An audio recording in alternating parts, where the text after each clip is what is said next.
Live from New Delhi, you're watching DD India Live, India's voice to the world. I'm Mark Lynn. Namaskar. Coming up in the next 30 minutes. The EU approves the much-delayed Mercosur trade deal amid farmers' protests and opposition from France.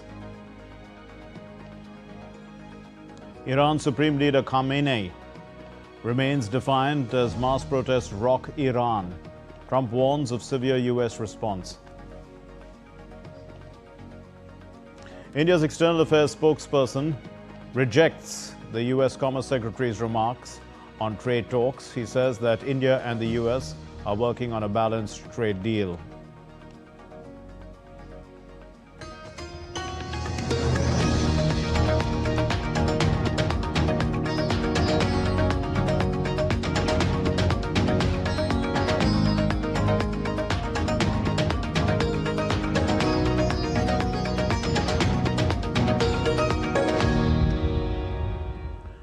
The US President Donald Trump has cancelled a previously expected second wave of military attacks on Venezuela following cooperation from the South American nation.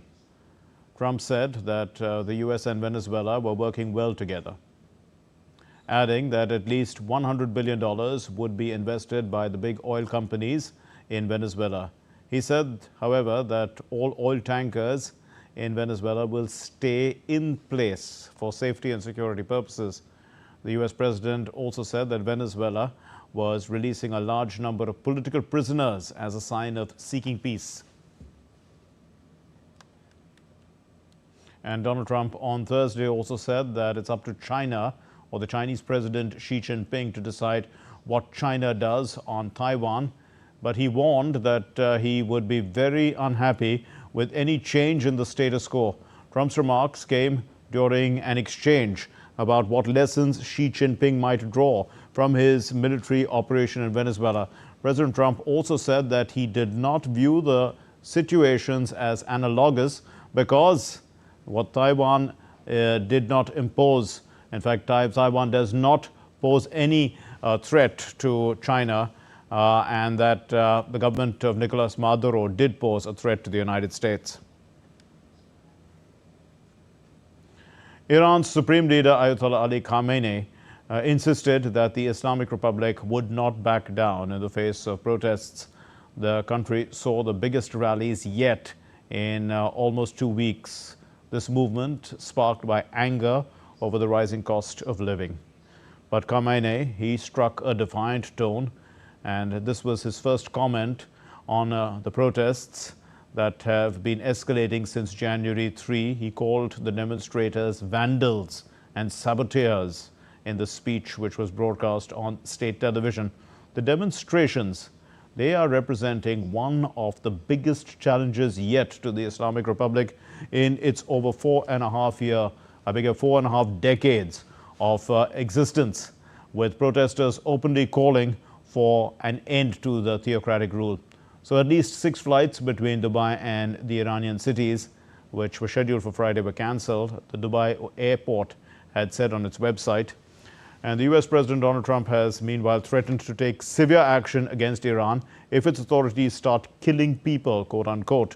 During an interview with a radio host, Donald Trump warned that Washington would hit them very hard. The Iranian Foreign Minister Abbas Araghchi met on Friday with his Lebanese counterpart Youssef Raji. This happened in Beirut, and also with the Lebanese president, in fact, Joseph Aoun, at the presidential palace in Babda. Araghchi spoke at a press conference then upon his arrival in Lebanon on Thursday, and he said that the purpose of this visit actually was to discuss Israel's challenges and threats to regional security and the expanding bilateral ties that they could have with each other, these countries. The US Supreme Court is set to deliver a key verdict on President Donald Trump's tariffs.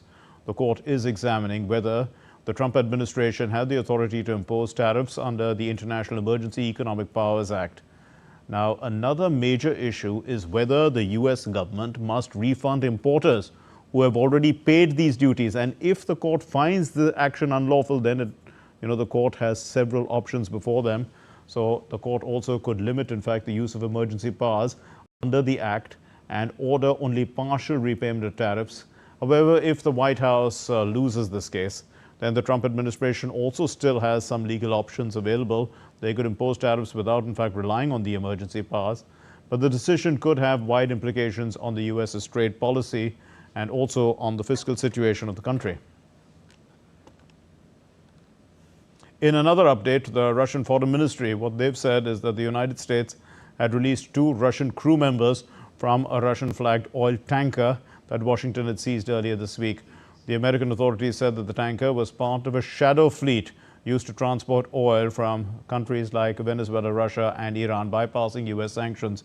The ship was seized in the North Atlantic, even though it was being escorted by the Russian Navy. Russian forces on Friday launched a massive overnight attack on Ukraine, firing the rare Oreshnik hypersonic ballistic missile at a gas facility near Lviv and bombarding Kiev with drones and missiles. 4 people died in the capital, including a medic, with 24 injured as apartment blocks were damaged. Half of Kiev's buildings lost heating amid extremely cold temperatures, prompting Kiev Mayor Vitaly Klitschko to urge residents able to leave there to temporarily do so. Ukraine security services said that it is treating Russia's Oreshnik strike as a war crime. The leaders of Britain, France and Germany agreed in a call that Russia's use of the Oreshnik intermediate-range ballistic missile in western Ukraine was escalatory and unacceptable. The Italian Prime Minister Giorgia Meloni said that it was time for the EU to resume high-level dialogue with Russia. The European Union member states approved the long-delayed Mercosur trade pact on Friday. The pact gives Brussels the green light to sign an accord championed by business groups. But it's loathed by many European farmers.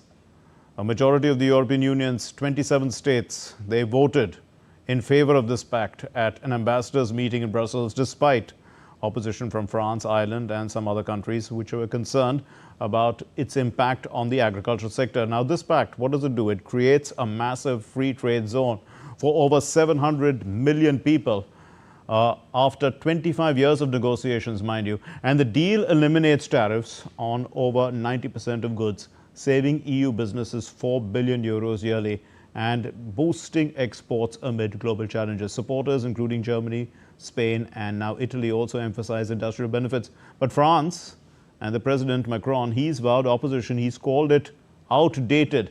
He cites farmer fears and also cheap South American imports. Meanwhile, protests saw tractors blockade Paris's landmarks, with similar actions in Belgium. Now, opponents like Ireland as well as Poland, they warn of agricultural harm despite the concessions.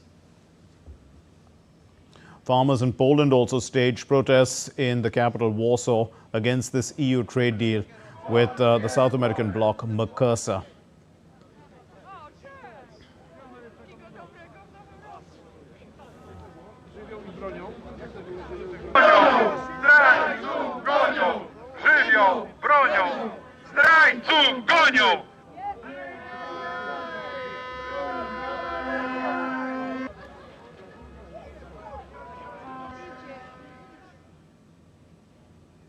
Now, severe winter weather has swept across northern Germany as Storm Illy has brought heavy snowfall and strong winds disrupting daily life. Streets in Hamburg were blanketed in snow, while authorities ordered schools in Hamburg and Bremen to close. Long-distance rail services also across the region were suspended. A tiny deer fearlessly took on a massive rhinoceroses at the Wrocław Zoo in Poland, and despite being over 130 times smaller, the little deer boldly confronted the 1.7-ton rhino Maruska, who patiently tolerated the encounter. The zoo shared the amusing video on social media, calling it a display of unexpected bravado from the small little deer.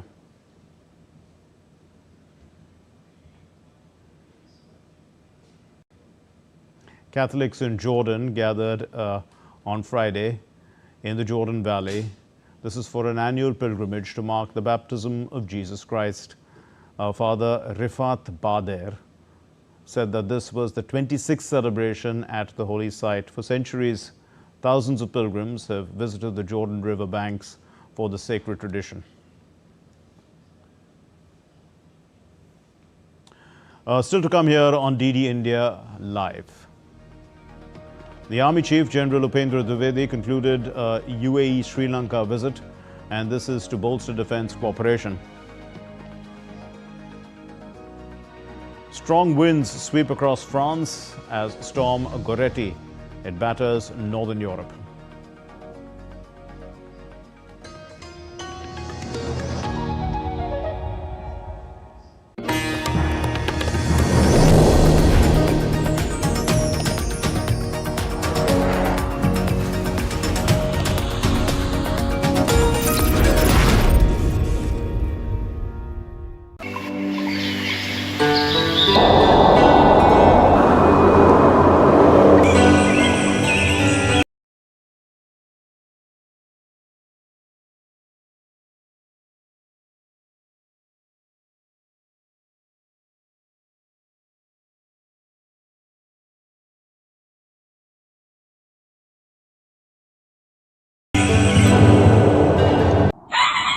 स्वागत आहे to magnetic Maharashtra.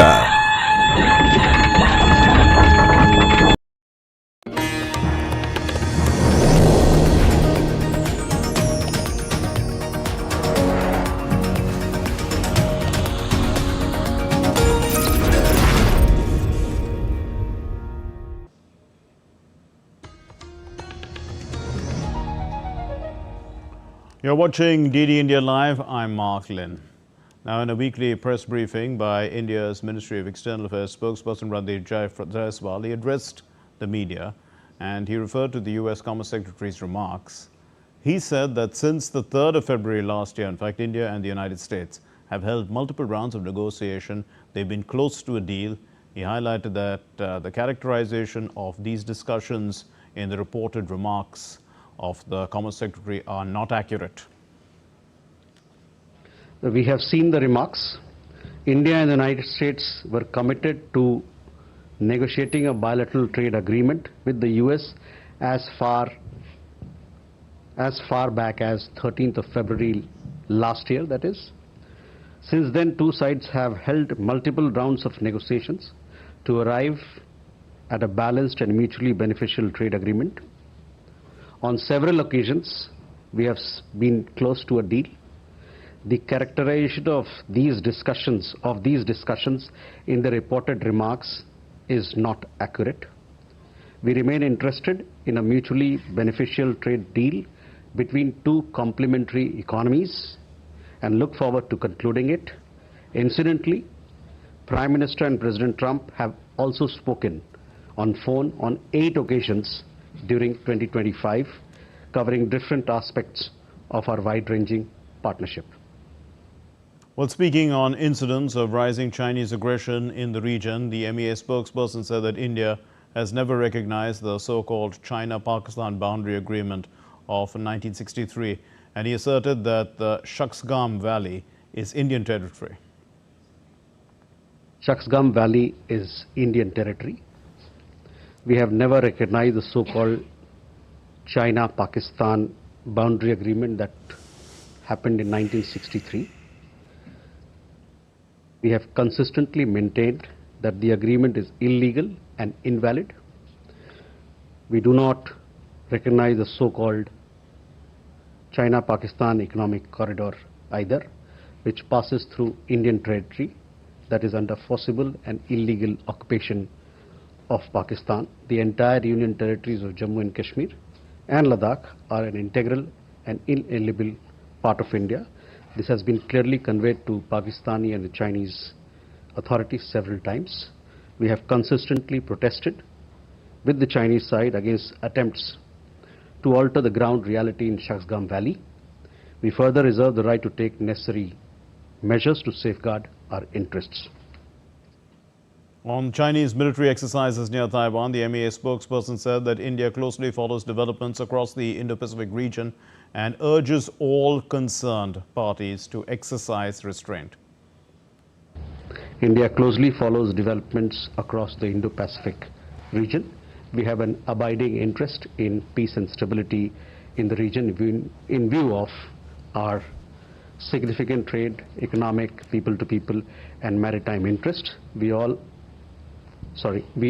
all concerned parties to exercise restraint, eschew unilateral actions, and resolve all issues through peaceful means without threat or use of force. India's Commerce and Industry Minister Piyush Goyal held high-level discussions with the EU Trade and Economic Security Commissioner Maros Sefcovic. They are advancing a mutually beneficial free trade agreement. The talks focused on key areas of the proposed pact. These emphasize a rules-based trading system and modern economic ties. Both sides committed to protecting farmers and also micro, small and medium enterprises, while in fact integrating Indian industries into global supply chains. The meeting builds on ongoing efforts to strengthen India-EU relations amid global trade challenges. Piyush Goyal also shared highlights on social media platform X, underscoring bilateral cooperation. India's Defence Minister Rajnath Singh, along with the Uttar Pradesh Chief Minister Yogi Adityanath, inaugurated the Ashok Leyland electric vehicle plant in Lucknow on Friday. Road Transport and Highways Minister Nitin Gadkari and Minister for Heavy Industries H.D. Kumaraswamy were also present at this inauguration ceremony. The factory dedicated to electric vehicle manufacturing is expected to act as a catalyst for investment, employment generation and promotion of green transportation in the state. The facility highlights Uttar Pradesh's growing prominence as a hub for electric mobility and sustainable industrial development. India's Chief of Army Staff, General Upendra Dwivedi, has concluded his official visit to the United Arab Emirates and also to Sri Lanka. This was from January 5th to 8th. He underscored India's focus on strengthening defense ties and military-to-military cooperation. In the UAE, General Dwivedi held meetings with senior leaders of the UAE Armed Forces and these advanced defense cooperation, interoperability and joint training. In Sri Lanka, he met senior military and civil leadership, and they discussed training collaboration as well as capacity building and regional security. This visit, what does it do? It reaffirms India's commitment to deepening strategic defense partnerships and also promoting peace and stability in the Indian Ocean region and West Asia. India's Chief of Naval Staff, Admiral Dinesh Tripathi, embarked on units of the Eastern Naval Command at sea. This happened on Thursday to review their operational readiness. And during this visit, the naval chief, what did he do? He observed a range of advanced operational drills conducted in a multi-threat environment, including complex fleet maneuvers, weapons firings, and flying operations as well. He emphasized the role of trained and motivated personnel, and he highlighted the effective integration of modern weapons, sensors, and uncrewed systems into the networked battle space, reiterating that such professionalism remains central to safeguarding India's maritime interests.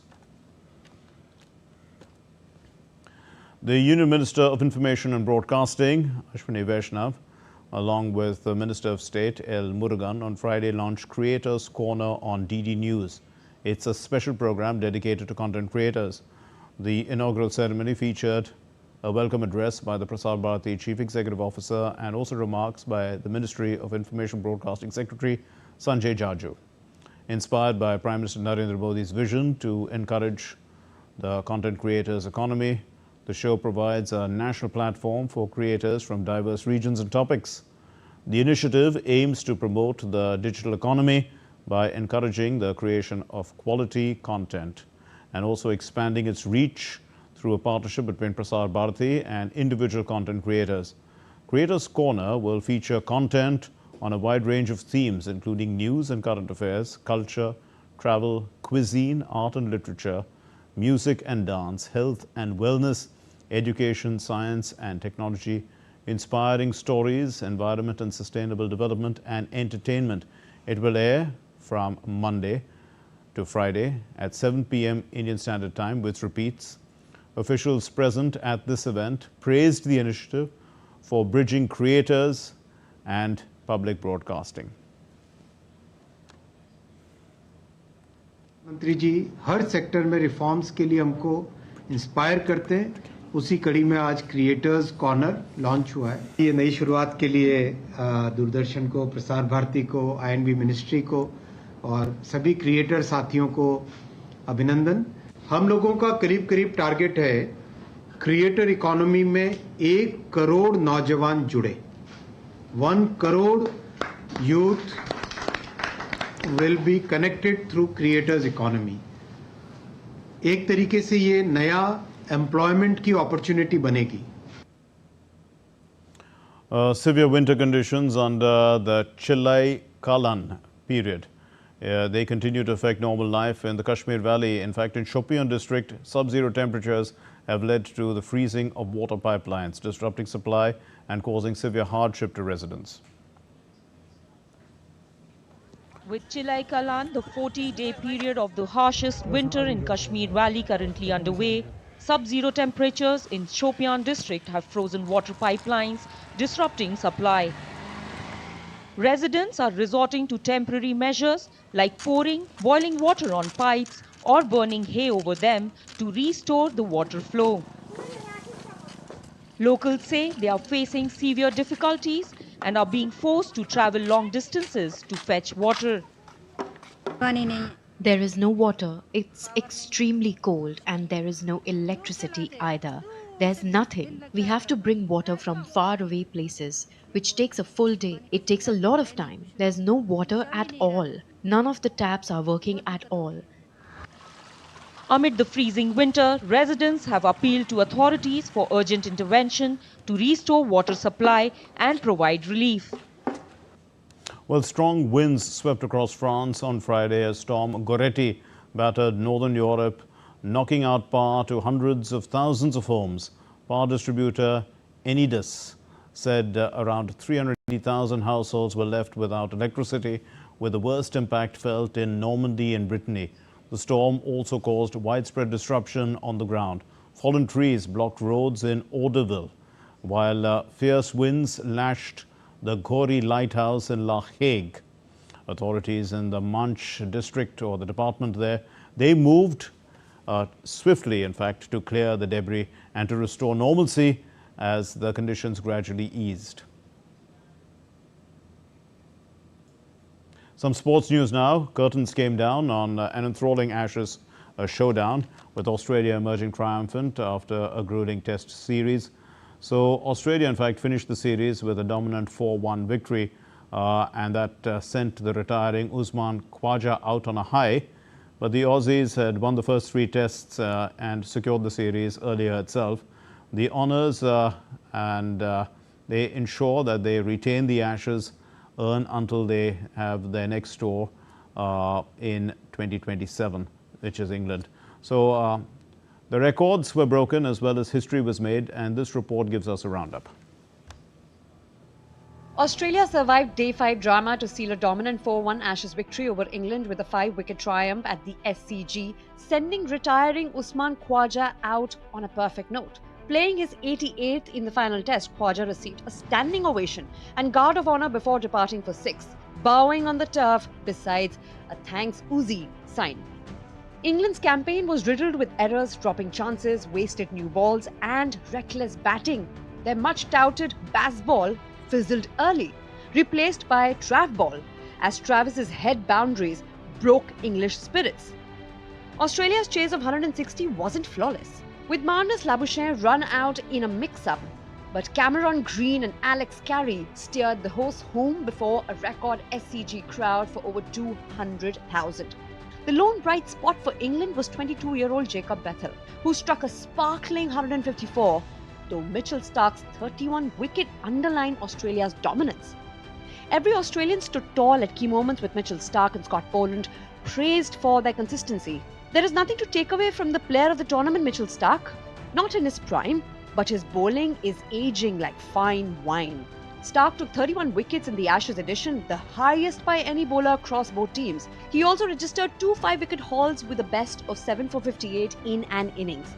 Stand-in skipper Steve Smith said his side won the big moments while fans created an electric atmosphere across the summer.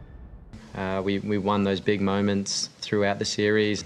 It's to have the biggest attendance at an SCG test was incredible. In the atmospheres that have been created out in the middle, both Australian and English fans, obviously with the Barmy Army as well. So it's just been a wonderful series to be a part of. For England, the defeat reignites scrutiny of baseball. Yet captain Ben Stokes insists he will continue in the role and backs coach Brendan McCullum, admitting that England must rethink their approach ahead of home series against New Zealand and Pakistan.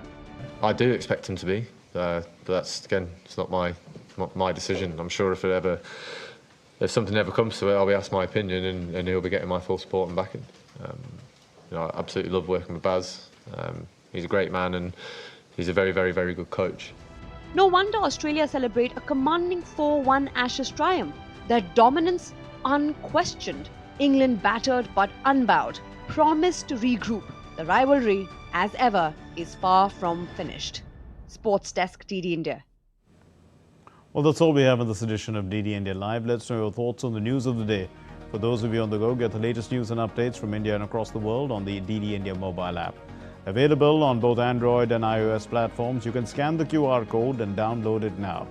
We'll be back with more news as it breaks here on DD India. I'm Mark Lynn from all of us here in Delhi. Thank you very much for watching DD India Live. Namaskar.